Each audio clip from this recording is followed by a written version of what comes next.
रह गई।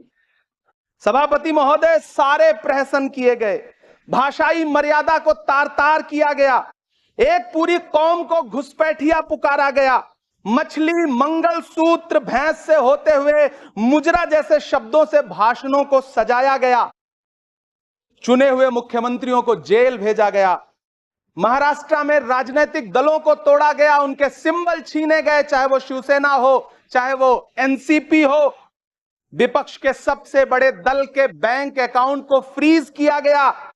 उसके बाद मोदी सरकार चुनाव लड़ने के लिए जनता के दरबार में गई, लेकिन वाहरी जनता ने दिखा दिया कि दर्द की हद से गुजारे तो सभी जाएंगे, दर्द की हद से गुजारे तो सभी जाएंगे, तैरे या डूबे किनारे तो सभी जाएंगे, कोई कितनी भी बुलंदी पे चला जाए मगर आसमानों से उतारे तो सभी जाएंगे। जनता ने दिखा दिया इस देश की।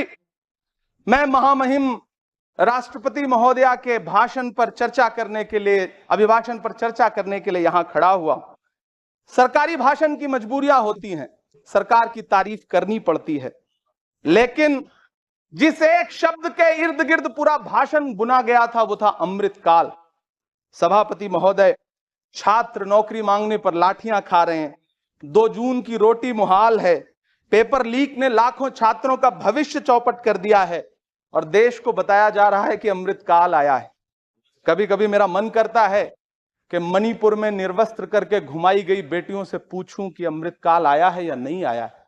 कभी कभी मेरा मन करता है सभापति महोदय कि देश के लिए ओलंपिक लाने वाली बेटियां जो इसी जंतर मंतर घसीटी गई, उनसे पूछूं कि अमृतकाल आया है कि नहीं आया है। कभी कभी मेरा मन कि रात के 2 बजे बिना परिवार की मर्जी के हाथरस में जलाई गई उस दलित बिटिया जो बलात्कृत थी, उसको स्वर्ग में संदेशा भेजूं और उससे पूछूं कि आया हुआ अमृतकाल तुम्हें दिख रहा है या नहीं दिख रहा है।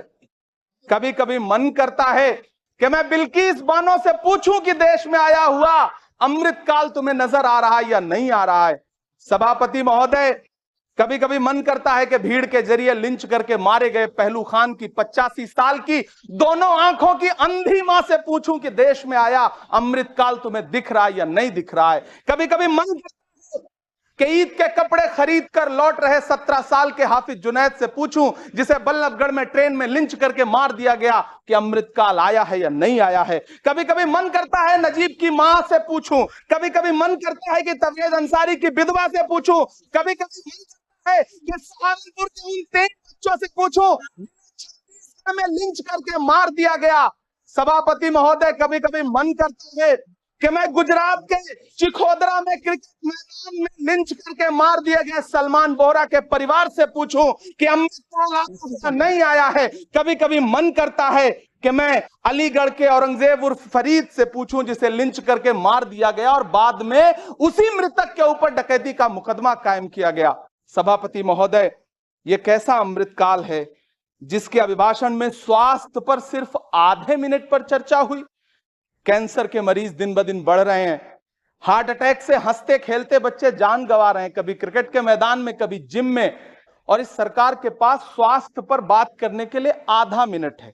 सभापति महोदय, कोविड वैक्सीन को लेकर के लंदन की अदालत से जो तथ्य देश के सामने आए हैं, उन्होंने भय फैला रखा है।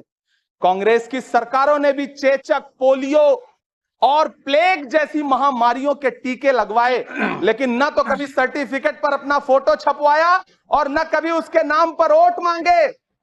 कांग्रेस की सरकारों ने यह किया है, लेकिन इन सरकारों ने क्या किया है, मोदी जी ने क्या किया है कि राजनीतिक दलों को तोड़ा और तोड़ करके चुनाव लड़े, और चुनाव लड़ने के बाद भी आशातीत सफलता प्राप्त नहीं हुई है। सभापति महोदय, अंतिम 1 मिनट आपसे लूंगा, मुझसे बहुत सारे। आधा minute please, 1 minute sir. You have made a speech, you know what you have did. अंत में सभापति महोदय, मैं अंत में यही कहना चाहता हूं कि चुनाव समाप्त हो चुके हैं, सरकार बन चुकी है, लेकिन मुझे इस देश के प्रधानमंत्री जी से यह कहना है कि आप नारे लगाते थे सबका साथ सबका विकास। चुनाव के बाद अंतिम बात सर की, ये झूठी सच्ची अदाकारी। Nothing will go on record. Your time is over. You can't follow time also. Take your seat now. Shri Josh K Mani, nothing will go on record. Shri